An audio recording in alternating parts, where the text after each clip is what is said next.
भी निचले से कुछ मैम पोशाक मेंशन करना।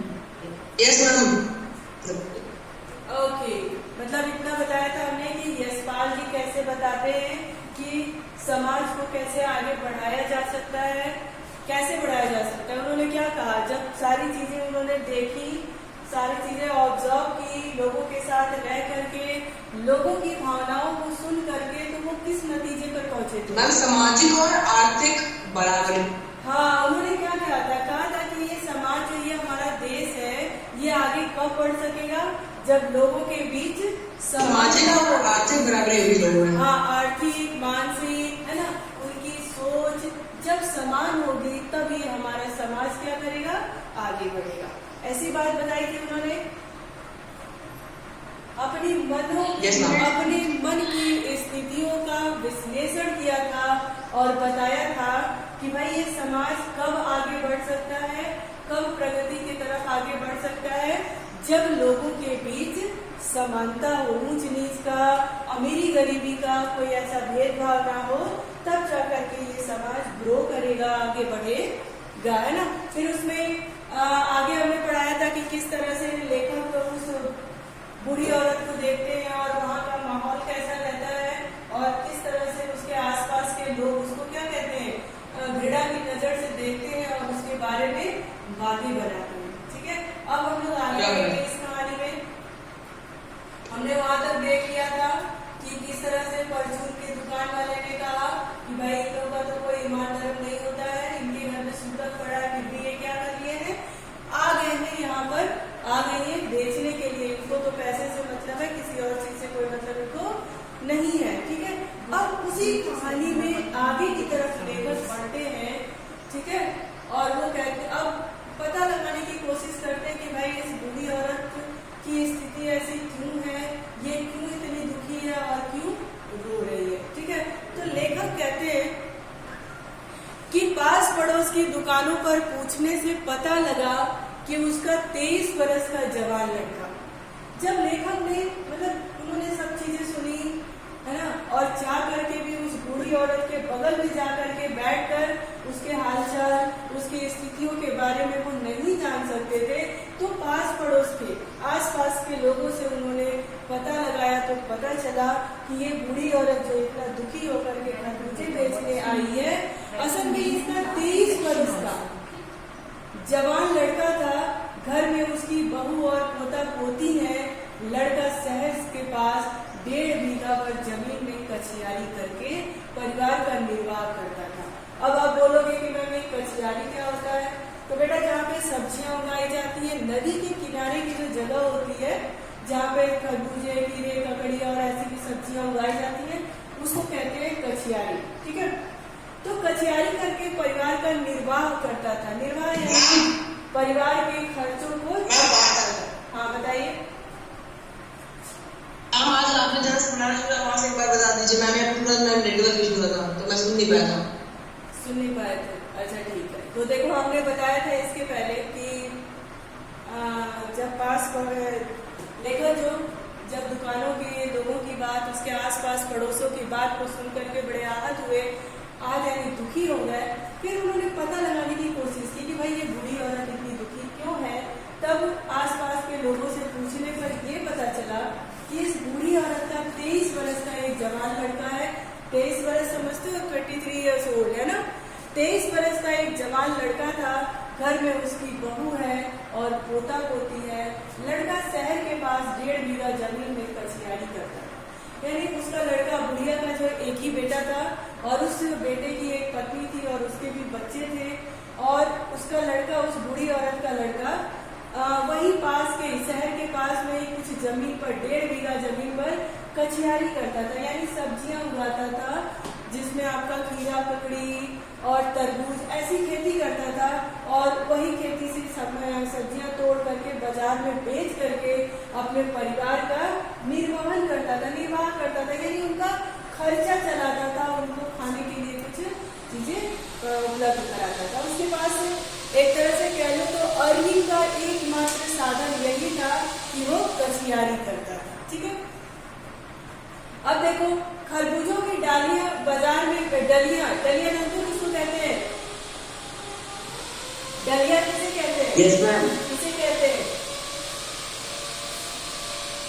आप सभी लोगों ने देखा होगा कि जो लोग गांव में रहते मैम हैं, जिसमें सब्जी लेकर जाते हैं। हाँ वो तो ठीक है, लेकिन ये डलिया बनाई किस चीज से जाती है? बांस की पतली पतली स्टिप से, और एक घास होती है जिसको बोलते हैं मूंज। क्या बोलते हैं? मूंज बोलते हैं। उसी से ये डलिया बिना जाता है। गांव में लोग इसको बहुत बनाते हैं। ठीक है, मूंज एक प्रकार की घास होती है, उसी से इसको बनाया जाता है। गांव में आप लोग पूछोगे, आप अपने मम्मी पापा से बात करेंगे तो उन लोग आपको अच्छे से बताएंगे। ठीक है, तो देखो खरबूजों की डलिया बाजार में पहुंचाकर कभी लड़का स्वयं सौदे के पास बैठ जाता तो कभी माँ बैठ जाती थी। भाई माँ और बेटे दोनों क्या करते थे? मिल करके सब्जी मंडी में, बाजार में जा करके दुकान लगाते थे। कभी उस बुढ़ी औरत का लड़का उस दुकान के पास बैठ जाता था तो कभी उसकी माँ बैठ जाती थी। फिर आगे देखो क्या आता है? लड़का परसों सुबह मुंह अंधेरे यानी भोर के समय में ही, ना अभी उजाला हुआ था ना बहुत अंधेरा था, भोर का समय था। सुबह, बेला मतलब होता है समय, है ना? बेला मतलब होता है समय। भोर के समय में ही एकदम सुबह अभी बहुत ठीक से धूप भी नहीं निकली थी, पके खरबूजे चुन रहा था। चुनना मतलब क्या होता है? हाँ, पके खरबूजे उसमें से निकाल रहा था कि कौन सा खरबूजा तैयार हो गया है बाजार में बेचने लायक। गीली मेड़ की तरावट में विश्राम करते हुए एक सांप पर लड़के का पैर पड़ गया। सांप ने लड़के को डस लिया। देखो गीली मेड़, गांव में आपने देखा होगा लैंड को डिवाइड कर दिया जाता है। देखा है ना? तो देखा है। दो लैंडों के बीच में जो मिट्टी से उसको डिवाइड, मिट्टी का एक पगडंडी जैसा बना करके डिवाइड कर दिया जाता है। उसी डिवाइडर को यहाँ पे गीली मेड़ की बात करा है। मेड़ कहते हैं। हाँ, मेड़ कहते हैं। उसी की तरावट में, अब वो गीला था तो तरावट यानी ठंडा था, उसी तरावट में सांप विश्राम कर रहा था, आराम कर रहा था, और गलती से उस लड़के का पैर उस सांप के ऊपर पड़ गया और सांप ने उसे डस लिया, अर्थात काट लिया, है ना? अब लड़के की बुढ़िया माँ बावली होकर, बावली मतलब क्या होता है? हाँ, बेचैन होकर, परेशान होकर। यहाँ पे बावली का अर्थ पागल नहीं है, यहाँ पे बेचैनी से है, परेशानी से है। ठीक है, लड़के की बुढ़ी माँ बावली होकर ओझा को बुला लाई। झाड़ना फूकना हुआ, नागदेव की पूजा हुई, पूजा के लिए दान दक्षिणा चाहिए था। घर में कुछ आटा अनाज दान दक्षिणा में उड़ गया। अब देखो बुढ़िया तो बेचारी बहुत गरीब थी, अब लड़का उसका मर गया, झाड़ फूक किसी काम नहीं आया, तो अब जब उसको दान दक्षिणा देने के लिए, भाई जो ओझा आए थे ऐसे फ्री में तो कोई काम करता नहीं है, तो उनको दान दक्षिणा देने के लिए बुढ़ी या के घर में जो अनाज था उसने सब क्या कर दिया? अपने लड़के की जान बचाने के लिए उसको दे दिया, सब दक्षिणा में दे दिया। माँ, बहू और बच्चे भगवाना से लिपट कर रोए। जो बूढ़ी औरत थी उसके लड़के का नाम था भगवाना। ठीक है, क्वेश्चन पूछ सकता है कि बूढ़ी औरत जो थी उसके लड़के का क्या नाम था? तो भगवाना, है ना? तो भगवाना से लिपट कर रोए। पर भगवाना जो एक दफे मतलब क्या होता है? एक बार चुप हो गया तो फिर ना बोला। लेखक कह रहा है कि बुढ़िया तो उससे मतलब उसको बचाने के लिए बहुत ही प्रयास किया उसने, लेकिन भगवाना एक बार चुप हो गया था, वो मर गया, वापस से वो नहीं बोला। सर्प के विष से, सर्प अर्थात सांप। अच्छा बताओ, सर्प कौन सा शब्द है? तत्सम है या तद्भव? तत्सम। क्यों? कैसे आपको पता चला कि संस्कृत का शब्द है? और तद्भव किसे कहते हैं? जो हिंदी के शब्द होते हैं, जो संस्कृत से संशोधित करके हिंदी के शब्द में आ जाते हैं, वे हमारे तद्भव शब्द होते हैं। ये सर्प पे अंडरलाइन कर लीजिए और नीचे लिख लीजिए तत्सम शब्द। ठीक है, सर्प के विष से उसका सब बदन काला पड़ गया था। आपको पता होगा ना कि जब सांप किसी को काट लेता है तो उस व्यक्ति की जब मृत्यु हो जाती है तो उसका शरीर काला या नीला पड़ जाता है, ठीक है। जिंदा आदमी नंगा भी रह सकता है। लेखक कह रहा है अब उस बुढ़िया औरत की परिस्थिति को देखो कि जिंदा आदमी तो नंगा भी रह सकता है, पर मुर्दे को नंगा कैसे विदा किया जाए। अब बुढ़िया के पास जितना कुछ भी था उसने तो सब अपने बेटे को इलाज में खर्च कर दिया, अनाज वनाज जो भी था। लेकिन आपने हमेशा सुना होगा कि किसी भी मृत शरीर को नंगे विदा नहीं किया जाता, उसके ऊपर कफन उड़ाया जाता है। अब बुढ़िया के पास एक और विकट स्थिति आई क्योंकि उसके पास पैसे नहीं थे, है ना। तो अब वो क्या करे, अब उस चिंता में पड़ गई कि भाई अपने बेटे को अब मैं विदा कैसे करूं। उसके लिए तो बजाज की दुकान से नया कपड़ा लाना ही होगा। यानी जो कपड़ा बेचता है उसको हम बजाज भी कहते हैं, ठीक है। जो कपड़े का व्यापारी होता है उसको हम बजाज भी कहते हैं। दुकान से नया कपड़ा लाना ही होगा, चाहे उसके लिए माँ के हाथों की छन्नी कपड़ा क्यों ना बिक जाए। अब बुढ़िया के पास बहुत ही विकट परिस्थिति आई क्योंकि उसके पास पैसे नहीं। उसके पास लोगों को ये भी पता था कि भाई अब उसका एक ही बेटा था जो कमा सकता था, लेकिन वो भी अब नहीं है। लेकिन बुढ़ी अपनी बेटे को नंगा ही विदा नहीं कर सकती थी। उसका अंतिम संस्कार करने के लिए उसको अपने घर से नंगा ही नहीं भेज सकती थी। तो चाहे उसके हाथ के कंगन या उसके जो गहने हो वो चाहे बिखी क्यों न जाए, उसको बजाज की दुकान से यानी कपड़े के दुकान से कुछ कपड़ा खरीदने जाना ही। भगवान परलोक चला गया। घर में जो कुछ चुनी भूसी थी यानी खाने के लिए जो भी थोड़ा कुछ बचा था उसे विदा करने में चली गई। बुढ़िया की स्थिति देखो कितनी खराब है ना। तो भगवान तो चला गया भगवान के पास, यानी उसकी मृत्यु हो गई और उसको विदा करने के लिए, उसके अंतिम संस्कार करने के लिए जो घर में जो कुछ भी थोड़ा मोड़ा बचा था उसकी विदाई में चला गया। लेकिन अब बताओ, जो छोटे छोटे बच्चे थे उसके घर में, उनको तो भूख लगती ना। अब उसके पास देखिए कैसी परिस्थिति है। बाप नहीं रहा तो क्या हुआ, लड़के सुबह उठते भूख से बिलबिलाने लगे। दादी ने उन्हें खाने के लिए खरबूजे दे दिए। तुरंत की भूख शांत करने के लिए दादी ने उन्हें खरबूजे दे दिए। लेकिन बहू को क्या देती, बहू का बदन बुखार से तवे की तरह तपड़ा। अब बेटे के बिना बुढ़िया को दुवन्नी चवन्नी भी कौन उधार देता। मान लो अगर किसी को पता चल गया कि इनके घर में कमाई का कोई साधन नहीं है, तो अगर वो आपसे उधार मांगने जाएगा तो आप क्या करोगे, 4 बार सोचोगे या फिर देने से मना कर दोगे। क्यों? क्योंकि आपको पता है कि ये उधार जल्दी चुका नहीं सकते या फिर चुका ही नहीं सकते। अब ऐसी परिस्थिति आ गई। लेखक कह रहा था कि भाई बुढ़िया के पास अब कमाने का कोई साधन ही नहीं था। एक बेटा था जो उसको कमा करके कुछ दे सकता था, तो अब बुढ़िया को उधार भी देगा तो कौन देगा। बुढ़िया रोते रोते, अब बुढ़िया के पास कोई विकल्प नहीं बचा। एक ही रास्ता था। क्या रास्ता था कि वो फिर से अपनी दुकान लगाए। तो बुढ़िया रोते रोते और आके पोसते पोसते भगवान के बटोरे हुए खरबूजे डलिया में समेट कर बाजार की ओर चली गई। और चारा भी क्या था, चारा यानी कोई दूसरा रास्ता भी उसके पास नहीं था। या तो अपने बच्चों को, अपनी बहू को बुखार से और भूख से वो तड़पते देखती, या तो फिर बाजार में जाती, उस खीरे, तरबूजे और खीरे को बेच करके कुछ पैसे कमा लेती। लेकिन ये समाज, लेखक यही बताना चाहते हैं, लेकिन ये समाज उसकी इस परिस्थितियों को नहीं समझ रहा था। वो तो उसे ताना देने में लगा हुआ था कि भाई इन लोग के लिए तो इनका कोई भी खसम लगाई, बेटा बहू ऐसा कुछ नहीं होता। इनके लिए क्या होता है, इनके लिए सिर्फ पैसा था। बिना उसकी परिस्थिति को जाने लोग उसके बारे में टिप्पणी कसना शुरू कर दिए। अब देखो क्या हुआ, बुढ़िया खरबूजे बेचने का साहस करके आई थी, परंतु सिर पर चादर लपेटे। भाई बुढ़िया दुखी तो थी ना, उसका एक ही बेटा था, वो भी चला गया।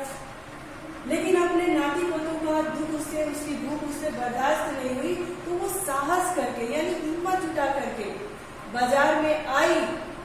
लेकिन दुख उसका इतना बड़ा था कि सिर पर चादर लपेटे, सिर को घुटनों पर टिकाए हुए फपक फपक कर रो रही थी। यानी अंदर ही अंदर वो क्या कर रही थी, रो रही थी। अब आप ही सोचो, लेखक कहते हैं कि आप ही सोचो, कल जिसका बेटा चल बसा, आज वो बाजार में सौदा बेचने चली है, हाय रे पत्थर। है ना, लेखक कहते हैं कि कल जिसका बेटा चल गया, मजबूरी थी उसके पास, क्योंकि अगर वो बाजार में नहीं आती, अपने दिल को पत्थर बना करके नहीं आती। अच्छा, तो पत्थर दिल का मतलब क्या होता है? मतलब बहुत कठोर। हाँ, बहुत कठोर। यहाँ पे बहुत कठोर नहीं कहेंगे, कठोर दिल कहेंगे, ठीक है। हाय रे कठोर दिल, हाय रे पत्थर दिल। उस लेखक कहते हैं कि उस पुत्र वियोगिनी के दुख का अंदाजा लगाने के लिए पिछले साल अपने पड़ोस में पुत्र की मृत्यु से, लेखक कहते हैं कि जब मैंने इस बूढ़ी औरत की कहानी को सुना, उसके विषय में जाना, तो लेखक के मोहल्ले में पिछले साल, है ना, एक औरत की बेटे की मृत्यु हो गई थी। वह महिला संभ्रांत परिवार से थी। देखो यहाँ पे एक शब्द है संभ्रांत। संभ्रांत यानी अमीर घर से थी, उसको किसी चीज की, पैसे रुपए की कोई कमी नहीं थी। तो लेखक उस महिला के विषय में सोचने लगा, कहा कि वह महिला सम्राट के पुत्र के मृत्यु के बाद 2.5 मास, 2.5 मास मतलब आधा, मैं 2 और 2.5 यानी 2 और आधा, है ना। 2.5 मास तक पलंग से उठ न सकी, यानी 2.5 महीने तक। क्यों? क्योंकि वो महिला अमीर थी, उसके पास पैसे की कमी नहीं थी, उसके पास कोई मजबूरी नहीं थी कि उसका आज बेटा मर गया और कल उसको बाजार में जाना पड़े या कमाई करने के लिए जाना पड़े। तो वो 2.5 महीने तक पलंग से उठ न सकी अपने पुत्र के वियोग में। उन्हें 15 मिनट के बाद पुत्र वियोग से मूर्छा आ जाती थी। मूर्छा आना मतलब बेहोश। हाँ, उसको क्या होता था, उस सम्राट महिला को, यानी उस अमीर महिला को 15 मिनट के बाद ही बेहोशी आ जाती थी। वो बेहोश हो जाती थी और मूर्छा न आने की अवस्था में, अगर कभी वो बेहोश नहीं होती थी तो उसके आंखों से आंसू नहीं रुकते थे। 2 डॉक्टर हरदम सिरहाने बैठे रहते थे, हरदम सिर पर बर्फ रखी जाती थी। शहर भर के लोगों के मन उस पुत्र शोक से द्रवित हो गए। क्यों? देखो, अब यहीं पे अंतर देखो आप। एक बूढ़ी महिला जो गरीब थी, उसके पास कोई विकल्प नहीं था कि वो अपने पुत्र का दुख मना सके, शोक मना करके 1 हफ्ते घर में रह सके। तो आसपास पड़ोस के लोग भी उस पर टीका टिप्पणी कसने लगे। और एक महिला ये है जिसका भी पुत्र मरा था, लेकिन दोनों के पुत्र मरे थे और दोनों का कष्ट तो एक ही जैसा था, कष्ट तो अलग अलग नहीं था ना। लेकिन उस गरीब महिला को अधिकार नहीं था दुखी होने का। क्यों? क्योंकि उसके आगे और भी काम थे। अगर वो दुखी होकर के घर में 4 दिन बैठ जाती तो शायद उसके नाती पोते को भी वो बचा नहीं पाती। तो वो मजबूरी बस आई थी। और इस सम्राट महिला जो पैसे से अमीर थी, ये 2.5 महीने तक अपने पुत्र का शोक मनाई, तो भी आसपास लोगों के, पड़ोस के लोगों को सिंपैथी थी उस महिला के प्रति। लोग हमेशा उस महिला की, उस सम्राट महिला के पुत्र को याद करके द्रवित हो उठते थे, है ना। यानी उनके आंखों में आंसू आ जाते थे। उनको लगता था अरे कितनी मतलब दुखी महिला है, इसका बेटा मर गया है। लेकिन सिचुएशन, कंडीशन दोनों महिला की एक ही तरह थी। अंतर क्या था? वो बूढ़ी औरत भगवाना की माँ जो थी, वो गरीब थी, आर्थिक स्थिति, हाँ, वो गरीब थी, उसकी आर्थिक स्थिति कमजोर थी। और ये जो थी सम्राट महिला, इसकी आर्थिक स्थिति अच्छी थी। तो जब इनकी आर्थिक, ये मतलब यशपाल, ये समाज में लोगों को अमीरी गरीबी के हिसाब से जो भेदभाव करने की बात है, उस पर वो बता रहे कि लोगों की सिंपैथी भी उसके प्रति होती थी। लोग उसके लिए दुखी भी होते थे, क्या है इसका बेटा मर गया, और वो करके उनकी आंखों में आंसू आ जाता था। अब आगे देखिए क्या बता रहे, जब मन को सूझ का रास्ता नहीं मिलता तो बेचैनी से कदम तेज हो जाते हैं। उसी हालत में नाक ऊपर उठाए राह चलतों से ठोकरे खाता मैं चला जा रहा था, सोच रहा था। लेखक कह रहे कि यही सब सोच करके मैं बेचैन उठा और मेरे कदम तेज हो गए।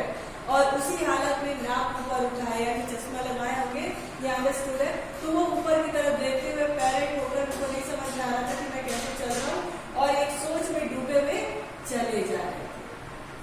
फिर मन में उन्होंने कहा, शोक करने, गम मनाने के लिए भी शमूलियत चाहिए।